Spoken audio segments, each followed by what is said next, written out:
Good morning everyone.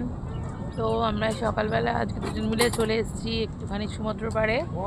এসে আমরা তো চাও খেয়ে নিয়েছি, আর আমার তো স্নান টান সব হয়ে গেছে সকালে উঠেই। অনেকক্ষণ উঠেছি, 4:30টার সময় উঠে স্নান টান করে নিয়েছি, যেটা তাড়াতাড়ি আসবো। তো যাই হোক, সে লেটই হয়ে গেল, আর কিছু করার নেই। এখন একটু রোদ রোদ উঠে গেছে। তো যাই হোক, আমরা এখানে একটু চা দেখে বসলাম, চা খেলাম। তো এই তো আজকে তো আমরা বাড়ি চলে যাব। আজকে আমাদের অনেক দিনই হয়ে গেল পুরীতে আসা। আজকে আমাদের রাত্রি 7টায় দুরন্ত ট্রেন আছে, 7:30-এ ট্রেন আছে। তো আজকে আমরা চলে যাব, ওর জন্য মনটা আমাদের ভালো নেই, ভালো লাগছে না যেতে। আছি বেশ ভালোই লাগছে সত্যি কথা বলতে। রান্নাবান্না নেই, কাজকর্ম নেই, কোনো ঝামেলা নেই, চিন্তা নেই, কিন্তু বাড়ি তো ফিরতেই হবে, কিছু করার নেই।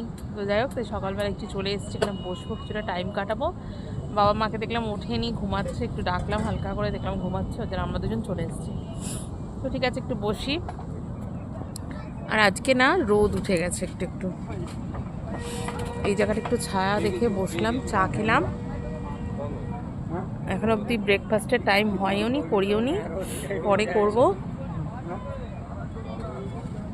আর এই যে রোদ উঠে গেলে না অতটা ভালো লাগে না, বেশ ছাওয়া থাকলে হাওয়া দেয়, খুব ভালো লাগে।